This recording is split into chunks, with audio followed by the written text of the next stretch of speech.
Mari kita akan sama-sama membuka Alkitab. Mari kita membaca dari Injil Markus. Injil Markus pasal yang kedua. Injil Markus pasal yang kedua, kita membacakan ayat yang ke-18 sampai dengan 22. Mari kita akan membacakan secara silih berganti, pria, wanita. Demikian kita baca bunyi firman Tuhan bersama pria. Pada suatu kali ketika murid-murid Yohanes dan orang-orang Farisi sedang berpuasa, datanglah orang-orang dan mengatakan kepada Yesus, "Mengapa murid-murid Yohanes dan murid-murid orang Farisi berpuasa, tetapi murid-muridmu tidak, wanita?" Jawab Yesus kepada mereka, "Dapatkah sahabat-sahabat mempelai laki-laki berpuasa sedang mempelai itu bersama mereka? Selama mempelai itu bersama mereka, mereka tidak dapat berpuasa. Tetapi waktunya akan datang, mempelai itu diambil dari mereka, dan pada waktu itulah mereka akan berpuasa. Tidak seorang pun menambahkan secarik kain yang belum susut pada baju yang tua. Karena jika demikian, kain penambal itu akan mencabiknya, yang baru mencabik yang tua, lalu makin besarlah koyaknya. Demikian juga tidak seorang pun mengisikan anggur yang baru ke dalam kantong kulit yang tua. Karena jika demikian, anggur itu akan mengoyakkan kantong itu, sehingga anggur itu dan kantongnya dua-dua terbuang. Tetapi anggur yang baru hendaknya disimpan dalam kantong yang baru pula." Kita berdoa. Tuhan, kami telah membaca firman-Mu. Kami bersyukur Engkau himpunkan ke dalam rumah-Mu tempat yang Engkau khususkan untuk Engkau boleh kami hampiri, untuk kami boleh memuji dan menyembah, untuk kami boleh berdoa, untuk kami boleh baca firman dan merenungkan, dan boleh ada hamba Tuhan yang boleh menguraikan, menjadi wakil Tuhan untuk menyuarakan pesan Tuhan. Kiranya kami dihiburkan, kami diajarkan, kami dikuatkan, dan kami dilimpahi. Kuasailah ruangan ini, hati kami, sebelum kami mendengarkan untuk dapat berkat, terlebih dahulu Engkau siapkan hati kami. Itulah cara dan jalan kami dapat diberkati. Dan setelah itu kuatkan kami untuk komitmen menghidupi dan menjalankan dalam kehidupan kami. Dengar doa kami Bapa, dalam nama Tuhan kami Yesus Kristus kami telah berdoa. Amin. Saudara yang dikasihi Tuhan, ada dua kelompok orang mengamati dan melihat satu perbedaan dalam diri Yesus dan muridnya. Yang pertama adalah murid-murid Yohanes, yang kedua adalah orang-orang Farisi. Mereka berpuasa. Kedua golongan ini berbeda, orang Farisi dan murid Yohanes itu berbeda. Guru mereka telah ditangkap dan disingkirkan oleh Herodes, tapi kelompok ini tidak berhenti. Mereka tetap ada dan menjalankan kode hidup, cara hidup, sistem hidup yang diajarkan dalam pembaruan yang dilakukan oleh Yohanes, seorang yang dipuji oleh Tuhan Yesus, sedangkan banyak orang Farisi banyak dikecam oleh Tuhan Yesus. Mereka kelompok berbeda, tapi dalam hal puasa mereka sama. Mereka menjalankan puasa dan mereka heran. Yesus adalah seorang guru, seorang nabi, seorang saleh, seorang utusan Tuhan yang sangat dihormati dan benar, bukan ngaco. Kalau orang Yahudi yang saleh itu berpuasa, kenapa tidak pada Yesus dan murid-muridnya? Kenapa mereka sesuatu yang penting tidak dilakukan? Puasa diajarkan di dalam Alkitab Perjanjian Lama, khususnya pada hari pendamaian. Tapi di dalam kitab Zakaria muncul kata tentang doa. Itu dilakukan pada bulan keempat, kelima, ketujuh, dan ke-10. Zakaria 8 ayat 19. Lalu pada masa Ester, ada lagi yang dinamakan pada hari raya Purim, mereka itu dikatakan mereka hendaklah berpuasa dan meratap karena peringatan tentang bahaya yang kemudian mereka rayakan. Saudara, orang-orang Yahudi kemudian kita tahu di dalam perjanjian baru, itu mereka doa itu seminggu 2 kali. Berpuasa 2 kali seminggu. Maka kita mengenal istilah Senin Kemis. Saya nggak ngerti Senin Kemis itu artinya apa. Saudara ya, kita tahu ya, aduh Senin Kemis. Ya, itu mungkin kelelahan, kecapean, terok kata orang tuh, lelah atau gimana. Mereka itu puasa seperti kata di dalam Lukas 18 ayat 12. Aku berpuasa 2 kali seminggu. Ya, demikianlah membanggakan diri ya dalam perumpamaan tentang dengan orang pemungut cukai tersebut. Nah, disiplin doa adalah apa yang baik. Sesuatu yang berguna. Tapi kemudian Yesus dan muridnya kok tidak lakukan. Saudara, Matius baru dipanggil. Kemudian diadakan perjamuan. Lalu mereka duduk, makan, minum. Kok Yesus dengan muridnya, Yesus ada feasting. Feast. Mereka fast. Mereka itu makan minum dalam perjamuan. Dengan anggur, dengan roti dan daging. Yang lain semua itu tidak ada. Nah, di dalam konteks inilah, di dalam latar belakang dan konteks kisah ini, muncullah pertanyaan. Kenapa tidak berpuasa kalau orang saleh? Kok kamu beda banget? Bahkan Farisi dan bahkan bukan cuma Farisi, murid Yohanes pun berpuasa. Tidak ada yang salah dan itu baik. Dan Tuhan Yesus tidak pernah mengatakan itu tidak baik.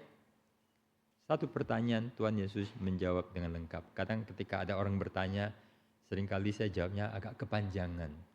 Kadang melelahkan saya, tapi melelahkan banyak orang. Tapi saya mengerti bahwa pertanyaan-pertanyaan seringkali dijawab itu mereka nggak ngerti. Ya. Apalagi jawaban itu kadang-kadang untuk membuat keren, memuaskan, padahal tidak menjawab. Dalam praktek hidup banyak hal sulit harus kita telaah. Kenapa sulit? Efektif.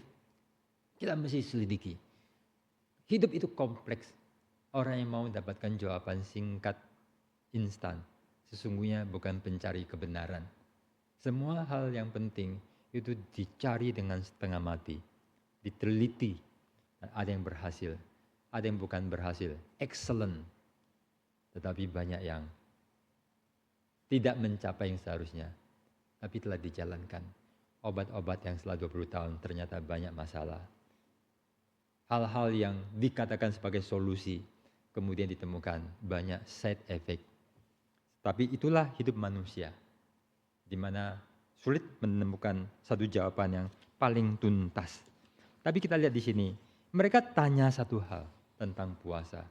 Yesus bicara mengenai mempelai. Kalau sahabat mempelai, ada mempelai, mereka itu tidak dapat, cannot be, cannot, tak bisa, tak boleh bahkan. Saya katakan tidak boleh. Mereka tidak. Coba ketika orang mau kawinan, ya, pergi ke pesta. Ya. Nanti tanggal 5 ada yang mau ada kawinan, ada undang keluarga khusus tertentu, nanti di dalam ruang pesta. Atau ada yang datang, disiapkan, enggak, gue lagi puasa. Apalagi dengan memelas. Enggak cocok. Lebih baik jangan pergi ke sana. Ya. Karena enggak cocok. Yang kedua, ada kain yang lusuh dan robek. Maka ditambahlah dengan kain yang baru. Yang ketiga, ada anggur baru ditaruh di kirbat wineskin yang lama atau yang baru. Jadi kita memperhatikan di sini ya. Ketika Yesus menjawab, dia lebih daripada apa yang ditanyakan. Alkitab sering memberikan pada kita prinsip. Ketika ada satu masalah, misalnya jemaat itu tidak akur. Rasul Paulus memberi mereka nasihat. Sehati, sepikir, seroh. Dan kamu Mau tahu kenapa harus demikian? Dari sorga, anak Allah, gambar Allah, yang serupa dengan Allah, tetapi rela jadi hamba. Bahkan merendahkan diri, mati di kayu salib. Lalu dia bangkit dan semua lutut bertelut. Untuk menjawab masalah, seringkali itu ada di belakangnya itu kebenaran yang begitu solid. Tidak mencari, tidak memberi jawaban ringkas asal-asalan. Sangat serius terhadap kebenaran. Yesus menjawab lebih dari yang dipertanyakan. Dia memberikan kebenaran yang sangat fundamental. Dan dasar yang substansial menjadi dasar bagi banyak praktis solusi hal-hal yang menjadi masalah yang lebih dangkal. Kita hidup berdasarkan sesuatu prinsip yang besar.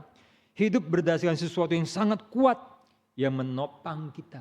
Seorang yang memiliki satu pondasi yang kuat, di dalam banyak hal yang dia lakukan, kadang mirip seperti apa yang orang lain lakukan. Tapi orang ada yang dilakukan tanpa tahu apa yang mereka lakukan. Ada yang melakukan itu seperti sama, tapi dasarnya jiwanya berbeda. Setelah waktu berjalan, yang tanpa pengertian dan tanpa anugerah, kelelahan dan capek. Orang melakukan perbuatan baik dan capek, ngeluh, nyesel, rugi. Pelayanan yang satu hari mereka rasa rugi untuk apa? Sia-sia. Ada yang melakukan hal yang sama, jiwanya berbeda. Dan dia makin berjalan, makin terang. Anak muda menjadi letih lesu dan terjerambab, jatuh, tak bisa bangkit. Yang tua itu seperti raja wali yang terbang naik tinggi. Peraturan-peraturan yang diberikan, pelayanan-pelayanan, setiap kegiatan bagi sebagian orang akan menjadi sesuatu yang melelahkan, mematikan, menjadi beban. Tetapi bagi sebagian yang lain merupakan ekspresi kebebasan, sukacita. Dan dia melakukan yang sama, yang satu sangat negatif, yang satu sangat positif. Ini prinsip yang saya pernah juga ngomong sekarang. Saya lihat ini kembali di mana-mana muncul, harus jadi satu paradigma kita dalam segala sesuatu. Kita ada sesuatu dasar yang kuat di dalam setiap hal yang bagi orang lain, agama, perbuatan baik, amal, ibadah, pujian, doa, semua hal mirip-mirip. Tapi lihat di belakangnya, jiwanya berbeda. Maka ujungnya berbeda. Ada yang kemudian satu hari akan hancur, berantakan, mati, ngeluh, tidak ada sukacita. Ada yang lain tuh makin lama makin indah, menjadi berkat. Saudara, Tuhan Yesus menjawab 3 hal. 1 tentang mempelai, 2 tentang kain, kemudian mengenai anggur. Saudara, Tuhan Yesus tidak menolak tentang puasa. Dia tidak menegasikan. Puasa itu baik, dia sendiri berpuasa.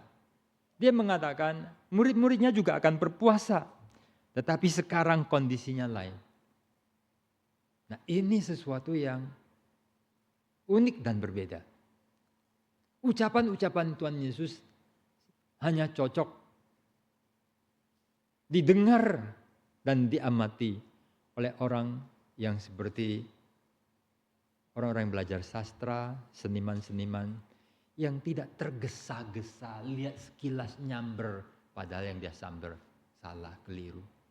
Tapi mengamati dan makin mengamati, ada kedalaman-kedalaman yang kadang kita mencari buah, tahu-tahu yang kita peroleh adalah sesuatu harta mutiara. Itulah kalau kita datang kepada Tuhan, kepada firman. Saya ulangi lagi. Kadang kita mencari buah, mencari barang, mencari batu. Orang yang mengamati kadang mendapatkan tidak mengamati mendapatkan sampah. Tapi orang yang punya hati, seorang seniman, seorang pencari barang antik, di tempat loaan, dia mendapatkan guci dinasti Tang. Dia mendapatkan guci atau barang-barang yang sangat berharga. Dia mendapatkan di dalam lukisan yang mau dibuang, sesuatu yang mungkin harganya ratusan miliar, yang begitu berharga. Bahkan bisa lebih daripada nilai uang tersebut. Tuhan Yesus mengatakan, mereka tidak bisa berpuasa sekarang. Karena kalau mempelai pria itu hadir, maka sahabat-sahabat mempelai tidak boleh untuk berpuasa. Bukan bicara mengenai puasa saja, tapi ada sesuatu yang lebih besar daripada masalah puasa, yaitu bahwa kehadiran Mesias. Yohanes berkata bahwa mempelai laki-laki dan kami hanyalah yang menjadi sahabat mempelai bersukacita. Dan dia menyatakan melalui kehadirannya adalah Mesias dan mereka harus tahu kepada siapa mereka sedang berbicara. Jangan mengatakan dia problem dengan tidak berpuasa. Nah, ini juga menjadi satu hal di mana satu hari orang Kristen akan berpuasa. Murid-murid Yesus berpuasa. Yesus berpuasa, murid Yesus berpuasa, dan mereka berpuasa di dalam pengertian yang benar. Ada orang kalau berpuasa itu bikin susah semua orang. Ya. Orang yang tidak berpuasa jadi susah, sampai jadi masalah yang besar. Maka dirazia-razia. Enak lu ya makan-makan itu tahu gua puasa. Ya, susah. Waktu kita puasa orang Kristen, lalu kemudian ada orang lagi makan, waduh pas hari ini menunya kesukaan kita. Lalu kita ngomel, kamu kok bikin masakan ini pas boleh puasa sentimen ya? Emangnya yuk puasa itu sedih dah? Niat gak sih? Kalau kita memang niat puasa, you mau apapun, you mau makanan enak pun, I have my enjoyment in my fasting. Amin saudara? Ya. Dan kita berpuasa lah urusan dengan Tuhan, ada satu sukacita. Jangan mengatakan bahwa kok yang lain enak, kok aku yang terus main piano. Puji Tuhan. Kok enak, kamu pergi jalan-jalan sama keluarga kamu, aku yang terus jaga mama. Sedih, beban. Kok, you tidak pernah datang urusin mama yang sakit. Aku sudah 4 minggu. Beban, tidak sukacita. Orang yang mengasihi orang tua justru, aku diberi karunia untuk merawat mama. Aku diberi karunia untuk membersihkan kotoran mama. Aku diberikan karunia untuk bopong mama waktu dia mengakhiri nafas terakhir. Tapi bagi yang lain mengatakan bahwa kok aku. Ini masalah hati. Masalah sukacita. Ada orang nyesel. Setelah aku kaya, orang tuaku di daerah, mau dibawa ke kota, rumah gede pun dia tidak mau. Waktu ketemu lagi, hanya bisa memakamkan dia dengan makam yang indah. Dengan upacara yang menyenangkan orang lain, yang makanan yang heboh dan istimewa.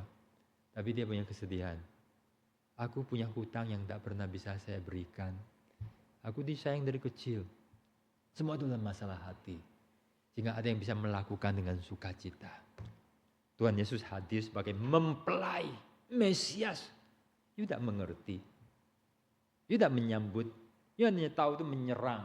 You hanya tahu untuk mengkritik. Tidak ada masalah tentang puasa. Tapi kehadiran Mesias yang membuat satu saat ada orang yang berpuasa tidak punya sukacita dan tidak memberkati sebagai satu cara selamat, cara diberkati. Tapi itu tidak nyampe. Tapi ada yang di dalam kebebasan, di dalam anugerah, di dalam kemerdekaan sebagai anak yang diberkati dengan sukacita berpuasa dan sang menikmati setiap hal. Kebebasan. Kalau jadi orang Kristen, pengikut Kristen, orang Reform tidak mendalam, Anda salah gereja, Anda salah agama. Ada kedalaman yang membuat kita lah orang yang memiliki kedalaman yang luar biasa. Yang di luar seperti sama, tapi di dalamnya, di bawahnya, below the surface, di bawah permukaan, di bawah gunung es itu, ada bongkahan yang nggak tahu berapa persen, saya lupa, itu mungkin 70%, mungkin 80% yang menentukan. Itulah dari hati muncul semua yang lain. Saudara, di dalam bagian berikutnya ayat yang ke-21 dan 22, Tuhan Yesus memberikan 2 contoh lain ya, yang dikatakan sebagai di dalam Injil sinoptik yang lain dikatakan dia memberikan pula perumpamaan. Nah, sehingga disebut perumpamaan. Ada 2 atau 3. Mempelai itu bisa disebut 1, kain itu bisa kedua, anggur dan kirbat itu bisa yang ketiga. Tuhan Yesus memberikan beberapa perumpamaan ini tentang kain. Nah, saudara, apa yang mau diceritakan mengenai kain? Kita semua tahu kain, dan kita di rumah mungkin ada kain yang sudah koyak, istilahnya rumah kami. Ya, ada spray yang saking halusnya cepat rusak. Ya. Lalu mau dibuang sayang, tidak dibuang. Itu ada AC-nya. Itu bisa, kalau tergesek-gesek itu bisa tambah koyak. Sehingga kadang itu dijahit. Jahit tidak selalu menolong. Barang-barang yang kadang itu sudah parah, itu jangan diupapain. Mobil-mobil yang kalau masuk bengkel sama dengan selesai. Cuman ngarap, jangan diapa-apain ya, jangan diutak-atik ya, jalanin aja. Kalau mau gonta-ganti, apalagi dengan sesuatu yang lebih canggih, itu tidak kompatibel, tidak bersesuaian.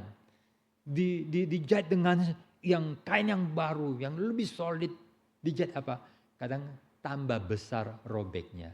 Sehingga kalau ada yang baru, ya kita bersyukur. Yang lama bagaimana disikapi.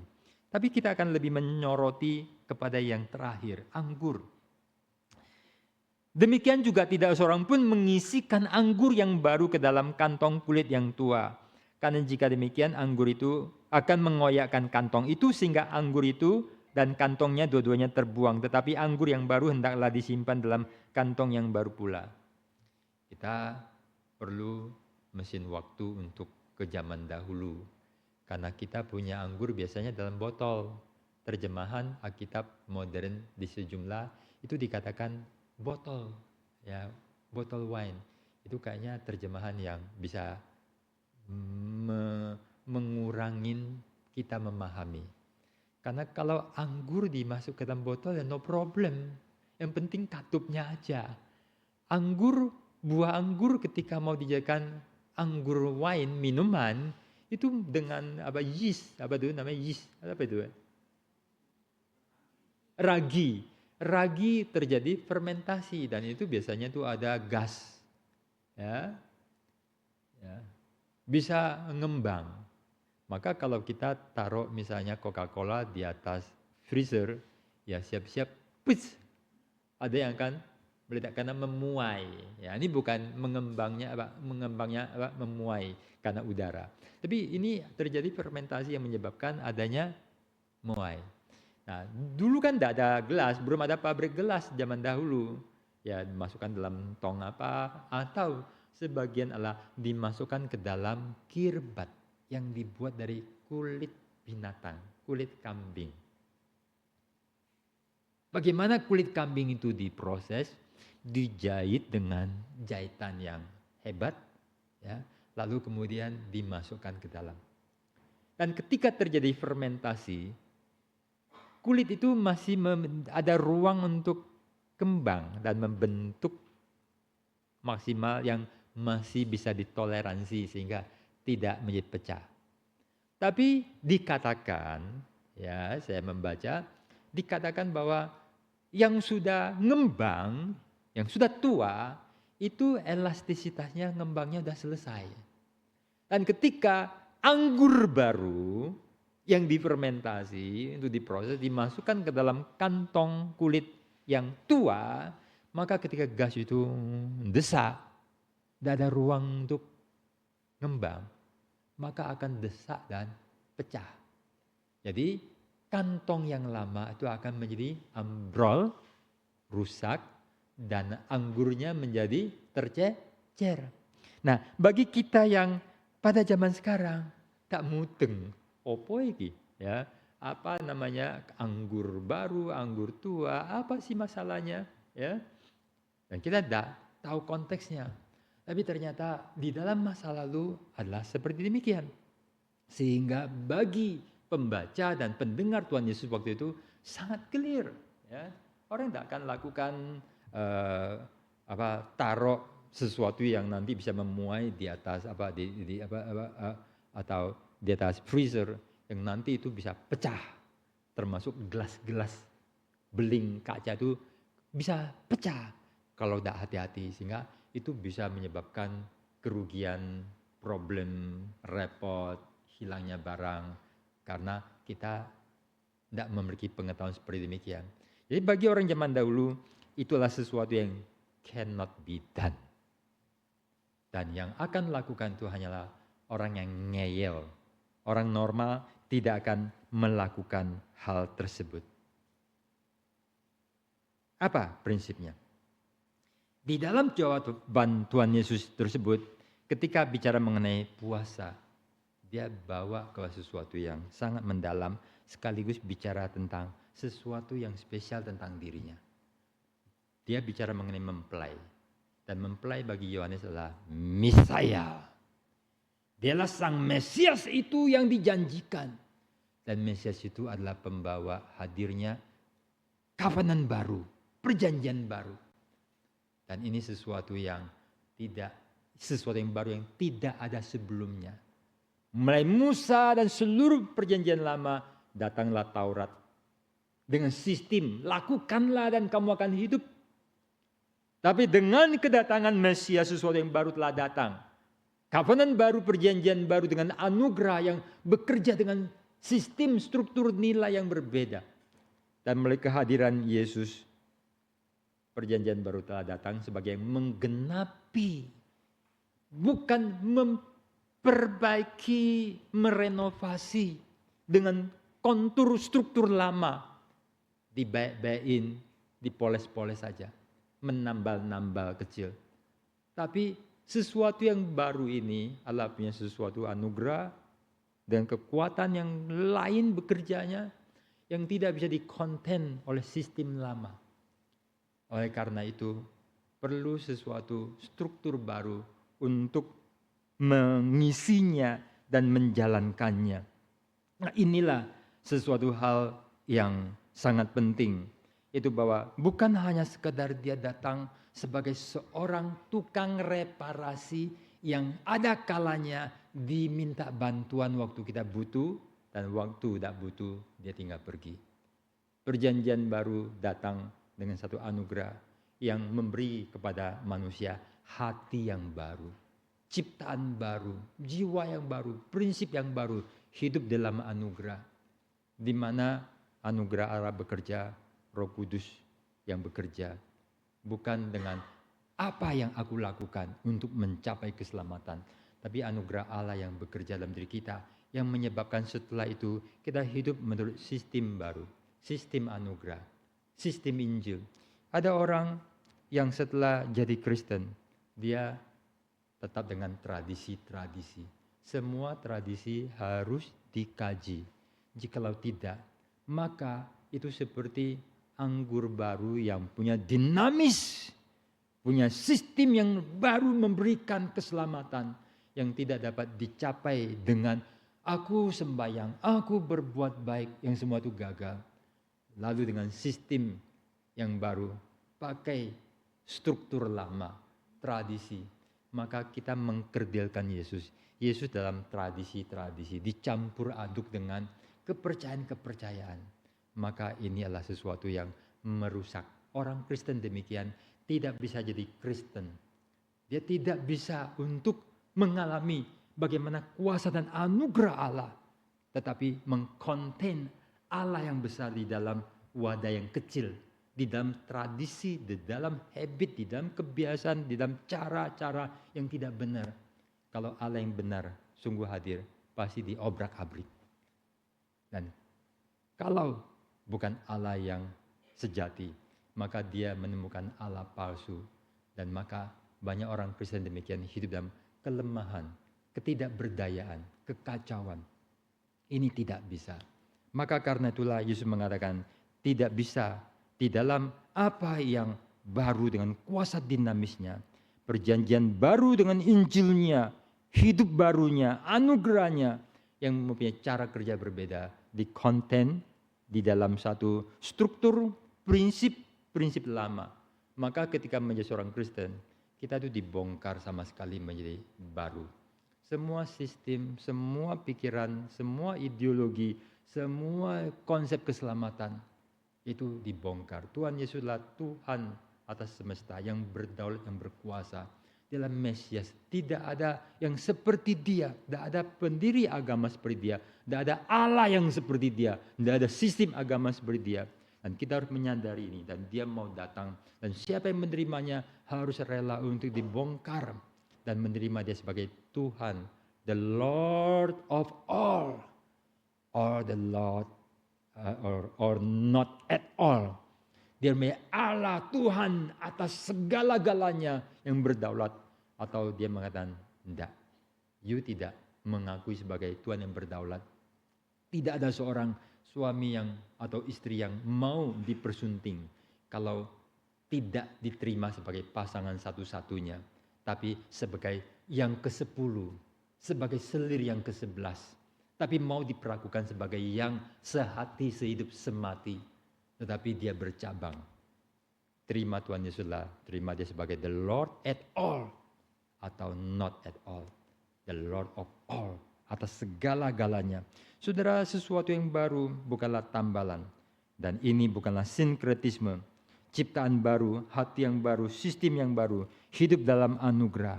Dan bagaimana dia menebus, dia menyeleksi, dia memberi makna. Dan hidup di dalam roh, di dalam pimpinan Tuhan. Kata Tuhan Yesus, kamu dengan pikiran tentang puasa, lalu mengkritik, you tidak tahu bahwa Mesias telah datang. Dia hadir dan dia berkarya, memberikan sesuatu yang baru. Ada waktunya murid-muridku akan berpuasa, tetapi ada sesuatu yang baru yang kalian tidak paham. Nah, itu yang menyebabkan kalian tidak mengalami anugerah tersebut. Kita sebagai orang Kristen adalah orang yang menerima anugerah, dan anugerah itu bekerja dengan sistem yang berbeda. Yang dengan iman, dengan anugerah kita menerima Tuhan dan menjalankan dengan prinsip Kristen. Yang kalau itu tidak kita pahami, satu hidup baru yang tidak terjadi dalam diri kita. Dan sekarang kita lihat banyak orang Kristen itu terlalu parah. Gereja telah kehilangan Injil, kehilangan anugerah. Dulu di zaman saya, waktu saya masih muda, banyak sekali orang itu menghargai iman Kristen. Mereka menghina Kristen karena kelompok yang tidak berkuasa. Kelompok minoritas di Indonesia. Tapi mereka sangat hormat integritas. Sangat hargai kejujuran. Menghormati. Banyak kalau yang boleh jadi Kristen, diterima jadi Kristen, mereka bangga, anaknya pasti baik. Tapi sekarang kita mendapati dari petinggi-petinggi yang mengalami banyak masalah justru adalah orang Kristen. Menteri waktu zaman COVID mestinya bersosial itu ketangkapan korupsi. Kuasa pedang di dalam kepolisian yang punya kuasa besar justru yang melakukan hal yang tercela. Bahkan dibela sama pendeta terkenal. Sekarang di kabinet baru, ya, di dalam kementerian yang pertama kena masalah adalah orang yang namanya sangat rohani. Sudah Tuhan beserta dia, sampai di sini Tuhan menolong, ya, luar biasa. Tetapi melakukan apa yang dinamakan memeras. Kita tahu apa artinya diperas. Waktu mau bikin surat, sudah selesai belum? Belum, tunggu. Sudah selesai belum? Tunggu. Sengaja supaya diperlambat. Supaya dapat sertifikat nanti, keselamatan kerja, oke, beres. Aturan-aturan dibuat susah supaya bayar. Padahal mestinya semua lancar. Roh yang baru. Anugerah bekerja. Memberi kita sesuatu hidup baru, kepuasan, sukacita, dan kebebasan.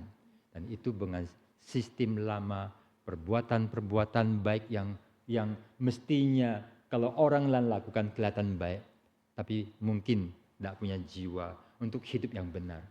Kalau orang tidak punya Injil aja, mereka takut masuk neraka, mereka akan berbuat baik. Tapi orang Kristen tidak takut neraka, tidak takut apapun. Berbuat lebih buruk daripada orang yang agama natural. Sesungguhnya mereka tidak ada kepuasan. Karena sesungguhnya tidak ada kepuasan dalam hidup berdasarkan Taurat yang setelah berbuat, melakukan semuanya. Mereka akan tercengkram di dalam aku celaka, tidak mencapai yang seharusnya. Kita justru diberi kebebasan. kebebasan sebagai anak dan penuh sukacita, boleh menikmati ketika berpuasa, berbuat baik, mengalah, berbuat kebenaran. Satu pertanyaan, bagaimana kita punya kebebasan yang terikat, keterikatan yang membebaskan? Ada orang yang perlu diikat, kalau tidak dia akan berbuat ngawur. Ada orang yang diberikan kebebasan menjadi liar dan jahat. Bagaimana dalam kebebasan orang Kristen? Dia mengikat dirinya di dalam hukum dan kasih dan kebenaran, tapi merdeka.